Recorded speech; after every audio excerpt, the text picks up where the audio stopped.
now my pleasure to yield 2 minutes to the gentle lady from Georgia, Ms. Greene. Thank you.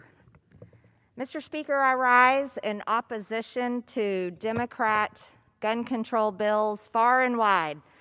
I want to talk to you all about something called a vaccine passport. Well, this is Democrats' new idea on how to control you and how to control what you're allowed to do and what you're not allowed to do. Hello and welcome back to the channel. At the time of recording, it just happens to be Easter Sunday, so happy Easter, happy Resurrection Day to everybody out there.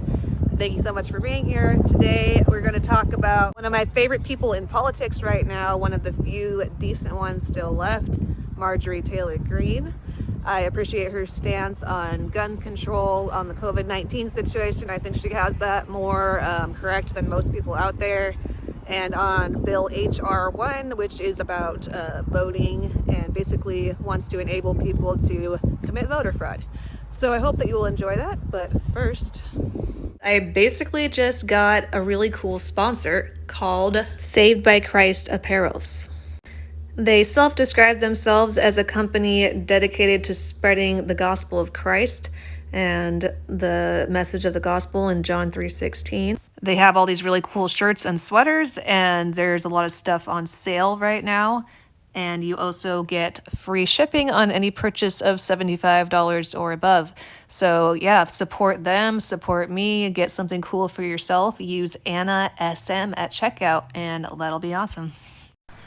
So for anyone who is not already familiar, Marjorie Taylor Greene is a freshman congresswoman from Georgia's 14th district. Marjorie stands in opposition to bills H.R. 8 and H.R. 1446, both of which have already passed Congress and have to do with background checks for gun purchases. H.R. 8 came out in 2019 and required background checks by gun dealers. And now this year they came out with H.R. 1446, which requires a minimum of a 10-day background check by the dealer. I don't know of any legitimate reason why a dealer should need a full 10 days to do a background check. Anytime that I've gotten hired for a job, I'm pretty sure it never takes that long to do a background check, etc. And the problem I could see is, what if something happened within those 10 days where the person could have protected themselves or somebody else if they did have the firearm in their possession already. Here's Marjorie Taylor Greene on the floor of Congress talking about a law in Georgia that I didn't even know about beforehand, regarding gun ownership that prevents a lot of violent crime. And I'd like to tell you about a gun law in Georgia. In order to provide for the emergency management of the city, and further in order to provide for and protect the safety, security, and general welfare of the city and its inhabitants, every head of household residing in the city limits is required to maintain a firearm together with ammunition therefor. Ladies and gentlemen, that is Kennesaw, Georgia, where over 6 years there's only been one murder and a violent crime rate of less than 2%. Would you like to know why? It's because every single criminal knows that if they're going to attack someone in Kennesaw, Georgia, they're going to go across a gun owner. And it's the law that every household and homeowner owns a gun and keeps one in their household. You see, guns are not scary.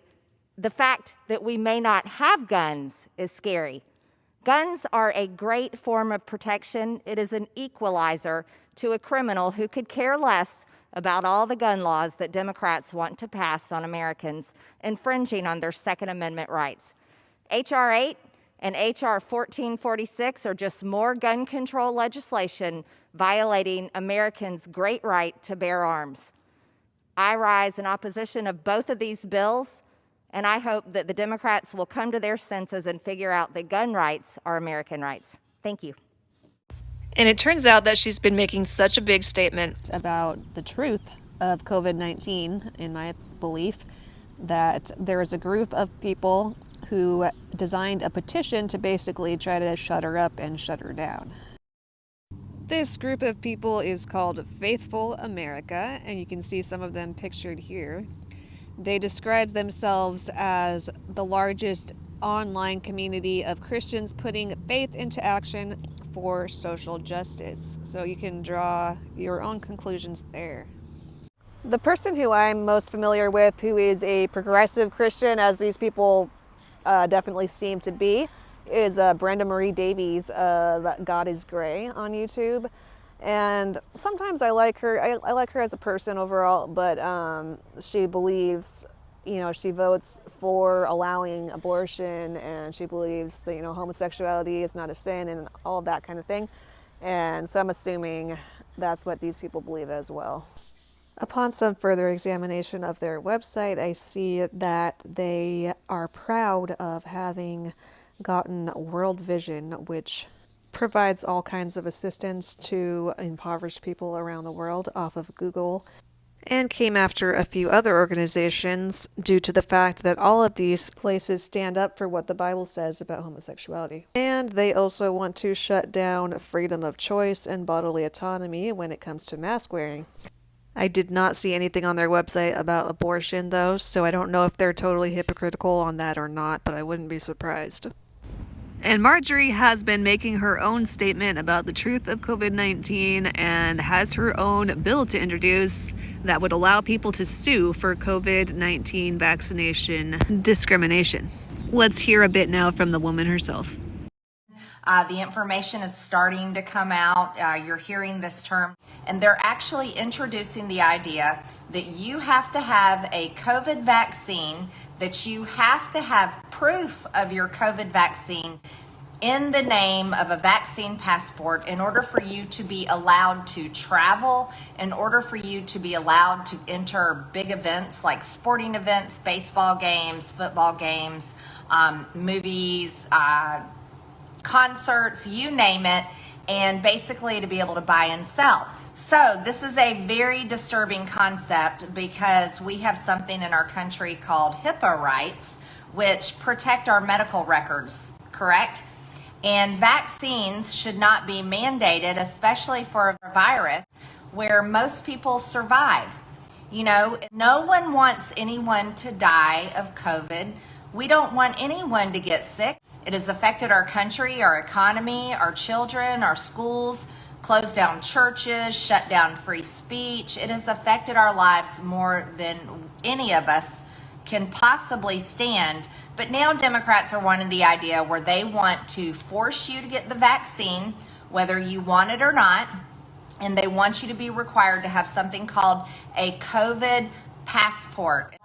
And I asked the question earlier today, is this something like Biden's mark of the beast? Because that is really disturbing and not good. Well, this is such an irony to me because this is coming from the same people, the same party that are always talking about my body, my choice. And these same people that are pushing for this vaccine passport, they want to be able to have babies killed in the womb and call it their rights, and then they want to claim my body, my choice, but then they want to force something on you called a vaccine passport, which takes away your rights over your body, takes away your right to choose if you want the vaccine or not. So this is the hypocrisy of all of it. This is also the same people, the Democrats, that are screaming and crying right now over voters being required to show ID.